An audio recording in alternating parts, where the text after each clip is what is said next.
गर्मी की छुट्टियों के बाद स्कूल खुल चुका था।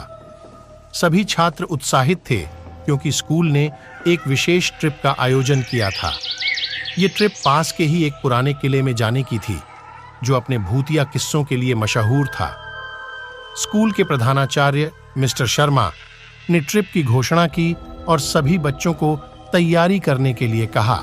यह किला पहाड़ों के बीच स्थित था और वहां पहुंचने के लिए एक घने जंगल से गुजरना पड़ता था।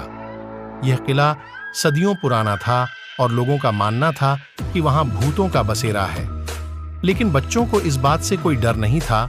वे सब बस रोमांच की तलाश में थे। सभी बच्चों ने अपने बैग पैक किए और सुबह जल्दी ही स्कूल पहुंच गए। बसें तैयार थीं और बच्चे अपनी अपनी सीटों पर बैठ गए। उनके साथ अध्यापक भी थे, जो बच्चों का ध्यान रखने के लिए साथ आए थे। यात्रा शुरू हुई और बच्चे गाने गाते, हंसते खेलते किले की ओर बढ़े। जैसे जैसे बसें किले की ओर बढ़ीं, मौसम खराब होने लगा। बादल घने हो गए और हल्की बारिश शुरू हो गई। बच्चों को यह सब रोमांचक लग रहा था, लेकिन अध्यापक कुछ चिंतित हो गए।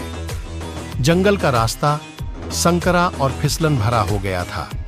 बसें धीरे धीरे आगे बढ़ रही थीं। आखिरकार बसें किले के पास पहुंच गईं। सभी बच्चे और अध्यापक बसों से उतरे और किले की ओर बढ़े। किला विशाल था और उसके चारों ओर घना जंगल फैला हुआ था। किले के गेट पर एक पुराना बोर्ड लगा था, जिस पर लिखा था, सावधान, यहां भूतों का बसेरा है। मिस्टर शर्मा ने बच्चों को किले के बारे में जानकारी दी और उन्हें सावधान रहने की हिदायत दी। किले के अंदर घुसते ही बच्चों ने देखा कि वहां हर जगह धूल और जाले थे। दीवारों पर पुरानी पेंटिंग्स लगी थीं, जो अब धुंधली हो चुकी थीं। किले के अंदर एक विशाल हॉल था, जहां बच्चों को इकट्ठा किया गया। जैसे ही बच्चे हॉल में बैठे, अचानक एक जोरदार आवाज आई। सब चौंक गए और डर के मारे इधर उधर देखने लगे। मिस्टर शर्मा ने सबको शांत किया और कहा कि यह शायद पुरानी इमारत होने की वजह से हुआ है। लेकिन बच्चों के मन में डर का बीज बो चुका था। रात का खाना खाने के बाद सभी बच्चों को अपने अपने तंबुओं में भेज दिया गया। चारों ओर घना अंधेरा था और हवा में अजीब सी ठंडक थी। बच्चे डर के मारे जल्दी सोने की कोशिश कर रहे थे। तभी अचानक एक लड़की, सिमी, चिल्लाने लगी। उसने बताया कि उसने एक सफेद साड़ी पहने हुए औरत को देखा है। सिमी की बात सुनकर सभी बच्चे डर गए।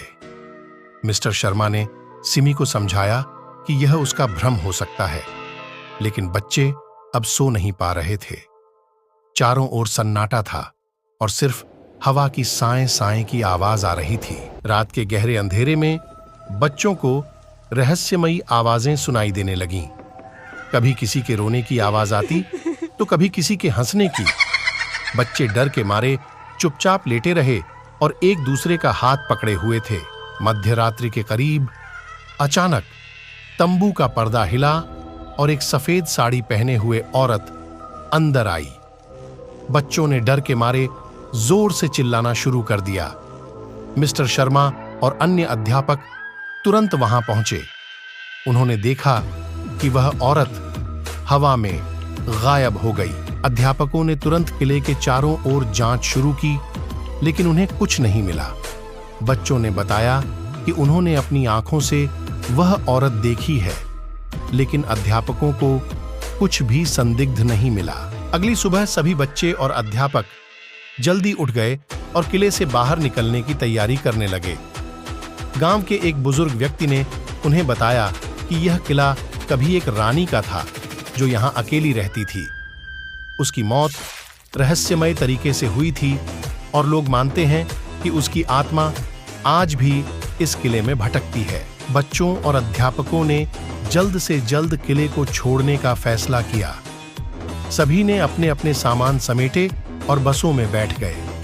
रास्ते भर बच्चों के मन में डर बना रहा, लेकिन वे सब सुरक्षित अपने स्कूल लौट आए।